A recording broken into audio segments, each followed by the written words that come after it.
Welcome to the Stairway to Heaven. We're coming to you bringing insights into the ever-changing high-frequency currents now bathing the planet and their effect on us all, the source of vital information for the evolving human being. I'm Golda Wiyaka. Ghosts, hauntings, and the family field. There's a hidden but powerful energetic component to all family units. As we've gotten away from cultural ceremonies and rituals, we've become mostly unconscious of the energetic manifestation of family. Yet these energy fields are more important than we know. We tend to think of family as related human beings that may or may not enjoy each other's company.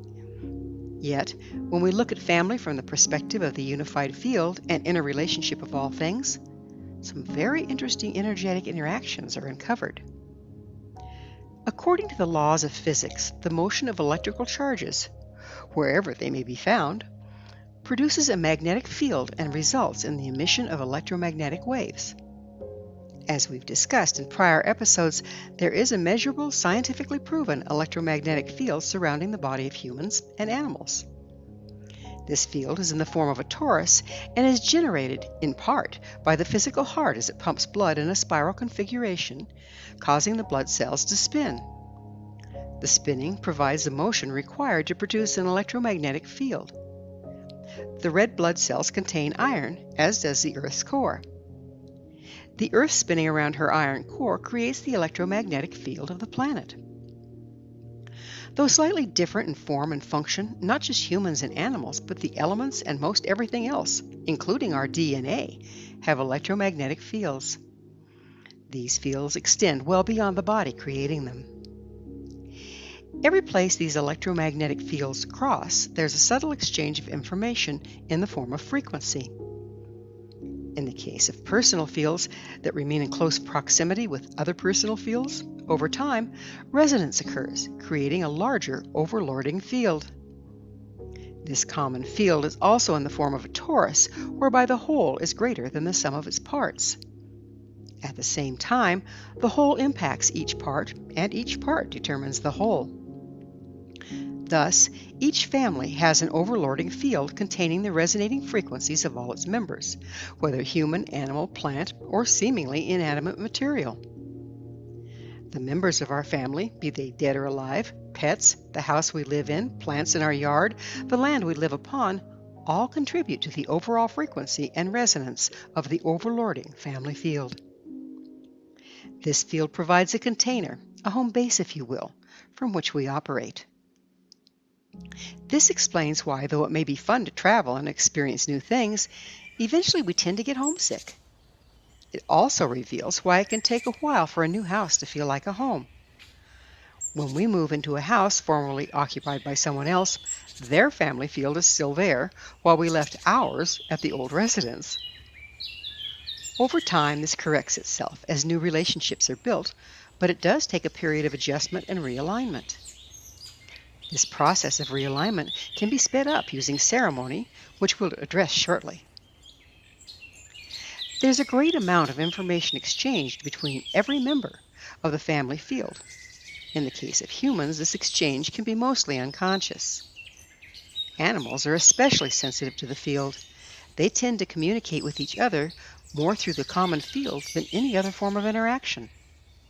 In the wild, this manifests itself as a huge flock of birds turning as one without a mid-air collision. Wolves hunting together in perfect synchronicity without verbal or visual cues, and dolphins gathering around a laboring mother to help push the newborn to the surface for its first breath. Through the common field, animals in a human family will sense when the frequency of a family member is compromised by illness or emotional upset. A cat will lay on a sick person, often directly over the affected area, and purr. The purr is a frequency that the cat can naturally modulate to correct the frequency imbalance associated with the illness. This is by no means the only purpose of the mysterious purr, but one of the most profound. A dog will choose to rest as close as it can to its person. In this way, they remain in resonance as well as seek and give comfort through their common field. There have been reports of dogs finding and laying on the grave of their masters. The explanation given is the dog's sense of smell. Smell? 6 feet under, in a sealed coffin after being embalmed? Maybe. But a more plausible explanation is the remaining resonance of the DNA of the body broadcasting to the unified field where the dog can then perceive it. Each DNA has a frequency expression and can radiate various types of waves. This radiation remains long after the soul leaves the body. Unlike airborne synths, electromagnetic waves travel through matter with ease and continue to interact with the unified field. This interaction was at least partly understood by the ancients. Many indigenous tribes, such as the Choctaw, carried the bones of their dead with them when they moved from place to place. It was believed in this way they would honor and preserve the wisdom of the ancestors. When we consider the continuing electromagnetic interaction between the DNA within the bones of the dead and that of the tribal unified field, this practice makes total sense. According to epigenetics, all of our experiences alter the way our DNA expresses. Thus, the wisdom gathered over a long life is imprinted in the electromagnetic expression of the DNA. Victorian hair wreaths are another example of traditions that maintain the frequency of the deceased in the family's unified field. Hair wreaths were made from the hair of the deceased family members. Locks of hair were woven into intricate flowers and then combined over the years into an ever-growing wreath that hung in the family home. This allowed the frequency of the ancestors to continue to interact with the family's unified field. Family members often report feeling the presence of a person or animal that's recently crossed. Whether dog, cat, or another human, the manifestation can be profound. Particularly sensitive people may even hear, see, or smell the lost loved one. These experiences are often referred to as seeing ghosts. While the body of the deceased may be miles away in a graveyard, their resonant frequencies remain in the family's unified field. Over time, the frequency of the dead will fade, giving way to the frequency being generated by the living. The frequency of the living continues to regenerate the overall field, overshadowing that of the deceased. The electromagnetic expression of articles also impacted by long-term association with a person. Eventually, objects that tend to resonate with their owners. Unless cleared through ceremony, they'll continue to carry this frequency after the owner has crossed. The more things belonging to the person who has crossed that remain in the home, the longer the deceased's frequency takes to extinguish. Therefore, it's customary to remove all the articles and clothing belonging to the dead soon after they pass.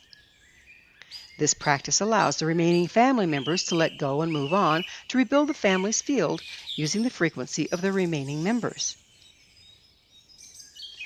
Every time we recall or discuss a deceased person, we are in effect rebuilding and resonating with their frequency. In this way, ghost stories do indeed conjure ghosts. My Lakota teacher told me that one never speaks the name of the dead, as to do so will bring them back. While a bit oversimplistic, there is wisdom in his statement. Words carry frequency. Names carry a frequency that we associate with a person who went by the name. To speak the name of the dead to another person causes both of you to resonate with the frequency that the person expressed while living.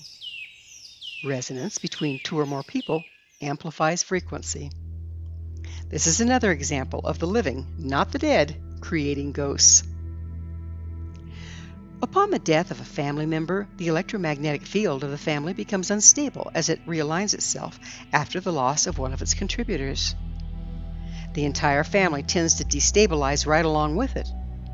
People get greedy and grabby around the things that belong to the one who crossed as they try to hold on to the fading frequency. Family members tend to go through an identity crisis. The matriarchy or patriarchy is disrupted. All the traditional cultural rituals around death and mourning have a hidden purpose: to manage frequency at the quantum level. These rituals help restabilize the family's unified field and reestablish balance within the remaining members. As we get further and further from our roots and old traditions, these needs are no longer being met.